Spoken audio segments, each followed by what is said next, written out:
Everyone. Welcome to another episode of Ryan and Rodrigo. This week, we are lucky to be joined by one of my best friends, Tom Martinell. Today, Tom lives in Sao Paulo, and he is a freelance translator. And if anyone needs documents or presentations or books translated from Portuguese into English, just look for his information in the description. He really, really loves language. And I think that's partly because he has called so many places home. I met him in Seattle. He grew up in rural Montana, and he spent time in Mexico and Korea before coming to Sao Paulo, Brazil. And Tom, I know that outside of the United States, you've been to a lot of places, but inside of the United States, you've traveled to a lot of American cities, right? Yeah. Well, I grew up in between small town and rural Montana, and I was homeschooled for most of the time. So when my dad got time off of work, a lot of times what we'd do is hit the road and take the schoolwork with us, and we'd go visit family members on the other side of the country. So like my uncle lived in Massachusetts. My mom had relatives that lived in Washington, D.C. We had people that lived in New Mexico. And then also, when my parents were able to save up a little bit of money, we did the whole Florida trip and did Disney World and Space Camp, actually, when I was 12. And we drove there all the way from Montana. So like we stopped a lot of ways. How long did it take? How long does it take to drive from Montana to Florida? Well, I mean, normally I think it'd be about a 3 to 4 day trip, but we made a lot of stops on the way, you know. And it was actually really cool because, I mean, my mom and dad tried to make it really educational. So they were kind of like field trips, you know. And I think we ended up taking about a week to get to Florida. And we spent 2 or 3 weeks in Florida. And then, of course, we did the drive back and everything. And we did Massachusetts a couple times. We did California one time, I think, too. So, and then when I graduated from college, me and a friend of ours also did a long road trip. We went from Washington to Michigan and then went down back to San Francisco and then back up. So I've been to every state in the United States except for Hawaii and Alaska. Whoa. Yeah. That's crazy, man. And I met you in Seattle, and I know that after all of your vacations, all of your travels, all the different crazy places you've been, you keep going back to Seattle. Mm-hmm. And I'm curious, how does Seattle stand out for you? What is so special about that place that keeps bringing you back? Well, probably some of it is nostalgia, but you know, when I was going to go to college, I wasn't really looking at any particular college. In fact, I was kind of on the fence if I wanted to go to college at the time. But my mom was insisting on it, and you know, I didn't have any problem getting into college. Even being homeschooled, the way it works in Montana, you have to take a GED, but it's still considered like you graduated from a private school, and then all the applications and stuff I did well with. In those days, I don't think people take it anymore, but you could either take the GED or the SAT, and I took the GED and did fairly well in it. So my idea was, well, if I got to do this thing, I'm going to go someplace where I want to live. And at the time, I was really into grunge and Jimi Hendrix. So I kind of wanted to go to the birthplace of those things. And it wasn't that far from home. Like I wanted to get the hell out of Montana, but I didn't want to be that far from my family. And also one of the road trips we did, I don't remember how old I was, but we did a trip through the Olympic National Forest. And I just remember loving the scenery and everything so much in Western Washington. And I was like, man, I want to live here someday. So it was kind of those combination. And so even now, I mean, you know, it was my many formative years in Seattle, college. I ended up loving college. In fact, after going, I didn't even want to leave. It was kind of funny. It was like a whole 180 after that. But I just, you know, I really love how beautiful the city is, even though it's, you know, gray most of the time. Like, there's just nothing like, for example, like going down Pine or Pike or one of the streets that goes down into the International District and seeing the sunset over the sound with all those mountains behind them, you know. And still have a lot of good friends there. I like, I don't know, the architecture of the city and kind of the crazy crisscrossness of how it's organized, and yeah, all the little coffee shops and artistic places, and I don't know. I mean, it's hard for me to describe everything. The last time I was there, I went by myself. It was kind of not the last time, the time before last. I ended up kind of making an impromptu trip to the United States, and I went through Vancouver and then down to Seattle. And I was only going to spend a couple of days there, but I ended up spending a week. And one of the things that kind of hit me was waking up in the morning there, and Seattle even has like a smell to it. It's only Seattle. I don't know. And it just made me feel really nostalgic. So, you know, it's Seattle's. I mean, I guess we'll get to talking about it.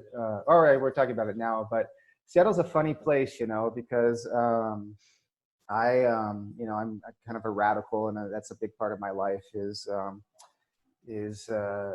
activism and stuff. And Seattle's funny because it's thought of as this very kind of progressive leftist place, but at the same time, it's very corporate. I mean, you've got Starbucks and Microsoft and Boeing and Amazon that are all there. So it's this kind of, it's got this contradiction at the same time. So there are things about it that I don't miss, but there are things about it that I do miss. I don't know. It's changed a lot too. So I don't know if I could go back there now, because it's not really the same city it was when we were there, you know? Yeah. And your story about choosing where to go to college is actually very similar to mine. I didn't know where I wanted to go to college. I wasn't even really thinking about it. And then one year when I was in high school, my grandma decided to take me on a road trip. And we went up into the Olympic Peninsula. We went out to the San Juan Islands. We went on almost all of the different ferries in a week. Wow. And I was just struck by the beauty of the place. And we spent a couple days in Seattle, but only a couple days out of the week. But the just insane beauty of the area. And I think for me, the special part about Seattle is like what you were saying about it having so many contradictions. Like, it's a big city. It's a pretty big city for the United States, but it's also in the middle of so much natural beauty that it doesn't, some parts of it just don't make sense. Like, how can you have so... I mean, there's a saying that I think is really fitting. Maybe that's what puts Seattle in the nutshell. It's like, it's either the country's littlest big city or the biggest small town. It kind of has a little bit of a feeling of both, you know. And then after living in Sao Paulo, when I go back, I'm like, oh, it's like a little mini city in comparison, you know. But like Erica, my wife, who's from Sao Paulo, who's probably Stana, you know, when we go there, she's just like, I can't believe how easy it is to walk down the sidewalk here, you know. But I mean, it's not just that. It's all the trees and the views, all the mountains and the sound and the lakes and everything. I mean, I think there's very few cities that you can see that it has kind of like the perfect balance between the two. Like, you have everything that you'd want from a cosmopolitan city, but at the same time, you have all this natural beauty. And for me, it's just the right size. Like, I don't know. I've been in Sao Paulo now for 7 years, and it's pretty cool, but it gets to be pretty overwhelming. Like, it's too much stimulation sometimes. And for me, Seattle has just the right size. I mean, the city itself isn't even 1 million metropolitan, or it used to be, at least. I don't know what it is now, about 2 million. But it's just, you know, it's just big enough to have what you want, but not so big that you feel suffocated. Mm-hmm. Sure. And Rodrigo, do you have any questions? I do. I have a question about Seattle still, and then some other questions, because Tom, you told us that you were born in Montana, right? Mm-hmm. You grew up in Montana. Right. Yeah. Okay. So I have some questions about Montana, because I really know very little about it. Okay. Seattle, I heard way too much, because I too am in love with grunge music and Jimi Hendrix. Not Starbucks so much, but I love lots of things that come from Seattle. Ryan, right? He's from Seattle, and I love him. I like him. So I can stand him. So my question is, you said something about activism, your background, right? And you said you also said about how Seattle is corporate, is big, and there's what Microsoft, Amazon, Starbucks. Don't you think that the activism is because the corporate aspect of the city, or it's unrelated? You know, that's an interesting question. I hadn't really thought about that, but I think that very much could have something to do with it, because Seattle has this. I used to work at this nonprofit in Seattle.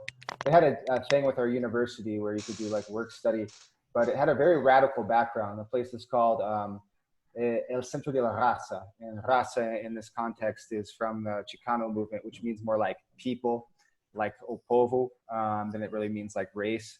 But the way that this nonprofit started is that it was a group of kind of Latino social workers and other groups that occupied an empty school and convinced the city to sell it to them for $1 so they could start a community services organization. And the reason why the school was abandoned and why they were trying to open this is because Seattle's gone through a lot of waves of gentrification. Like what'll happen is there'll be some type of industry boom. Like I think it was the aerospace industry at one point because of Boeing. And then in the kind of late 80s, early 90s, it was the tech boom, the first tech boom, you know, with Microsoft. And now we're seeing another one with the Amazon expansion. And what happens in these booms is that at the same time, it brings a lot of people in high-paying jobs, and it also brings in these kind of huge apartment and condo construction project, construction in different neighborhoods. And that raises up all the prices of the rent and the food and everything. And so a lot of people who lived in these neighborhoods like their whole lives, like could be like people who lived there for generations, get pushed out because they can't afford to live there anymore because of the whole gentrification process. And that very well could have a lot to do with why there's so much radicalism in Seattle.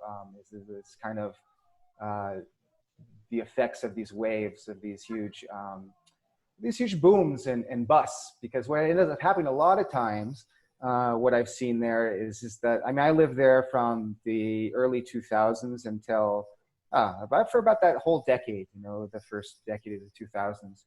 And so I kind of lived there, we lived there kind of in between the booms, but what I've seen in talking to the old timers, what happens a lot of times is a lot of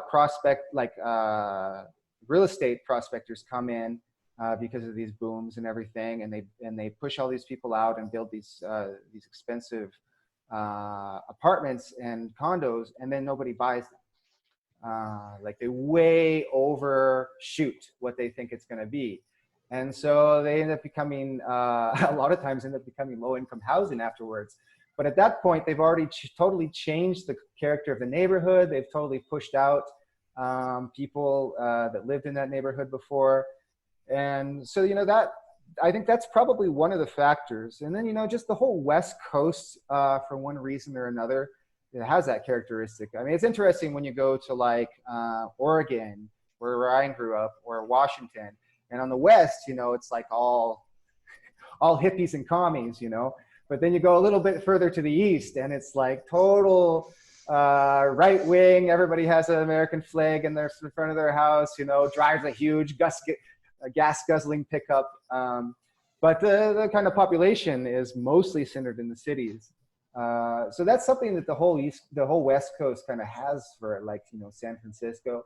I don't know, maybe it's for the same reason, because the story from the colonization until now, between San Francisco, Portland, Seattle, and even Vancouver, Canada, has been pretty similar.